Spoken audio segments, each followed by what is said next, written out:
నాకు 2023లోనే తెలుసు. అంటే వాళ్ళిద్దరి మధ్య ఎఫ్ఐఆర్ ఉంది అనుకుంటున్నారా? నేను అనుకుంటున్నా నాకు ఉంది అని అతనైతే అడ్మిట్ చేయాలి. అతను చెప్పాడు నాకు 2023లో నువ్వు ఎఫ్ఐఆర్ నాకు పెడితే నేను పెడుతున్నాను అని ఎలిగేషన్. నువ్వు పెడితే నాకు హీరోయిన్లతో పెట్టు, ఇలాంటి ముచ్చుమొహాలు సైడ్ ఆర్టిస్టులతో నాకు ఎఫ్ఐఆర్లు పెట్టకు, ఇదే మాట అన్నాడు అతను. నాకు ఆ అమ్మాయి మొహం అలా నాకేమనిపించలే, అతనే అన్నాడు పెట్టకు నాకు ఎఫ్ఐఆర్లు ఈ అమ్మాయితో, నువ్వు పెడితే హీరోయిన్ మెయిన్ ఆర్టిస్టులతో పెట్టు. ఇలా ఈ అమ్మాయి సైడ్ ఆర్టిస్ట్, అతను సినిమాలో యాక్ట్ చేసింది.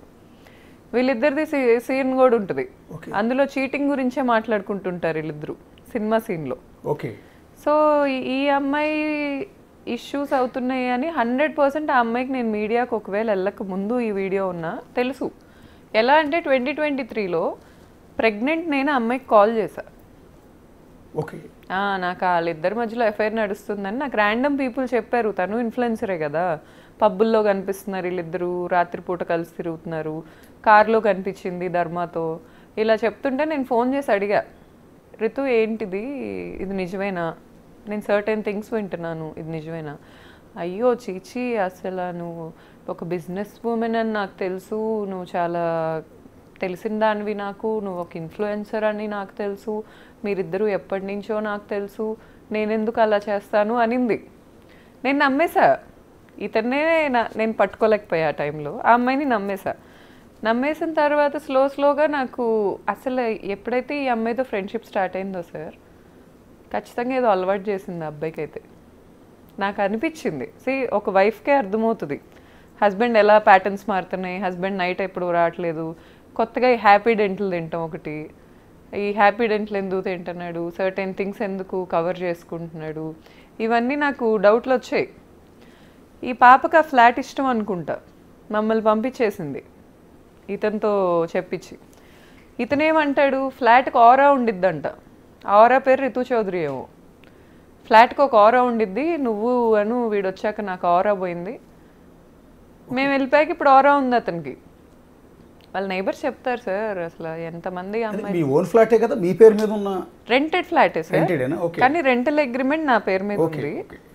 ఆ ఓనర్కి కూడా తెలీదు నేను లేనని, అక్కడ ఆయన ఎక్కడో ఉంటారు. ఓకే.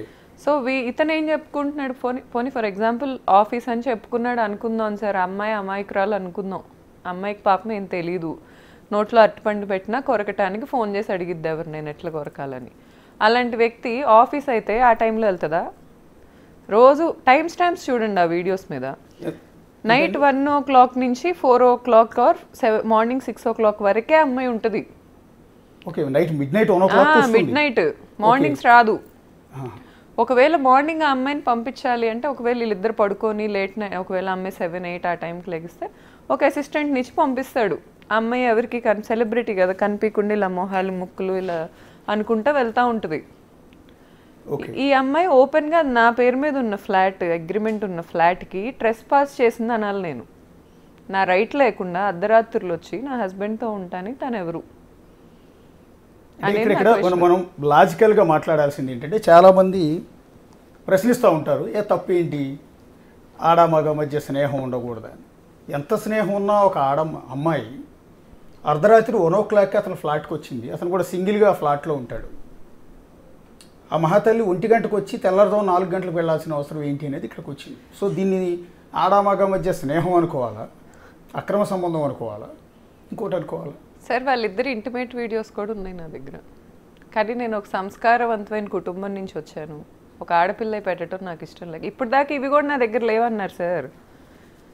ఇతనికి ఒక టీం ఉంది, ఈ యాంటీ హిందూ యాంటీ నేషనల్ టీంని పట్టుకుంటాడు ఇతను. వాళ్ళు ఏంటంటారంటే, నాకు మెసేజ్ల్లో లేకపోతే ఫేక్ యూట్యూబర్స్కి డబ్బులు ఇచ్చి ఏం మాట్లాడిస్తారంటే, నా దగ్గర ఎవిడెన్స్లు లేవంట, అతని తలకొరివి అతనే పెట్టుకుంటున్నట్టు నా దగ్గర ఉన్నాయి, నేను వదలట్లా.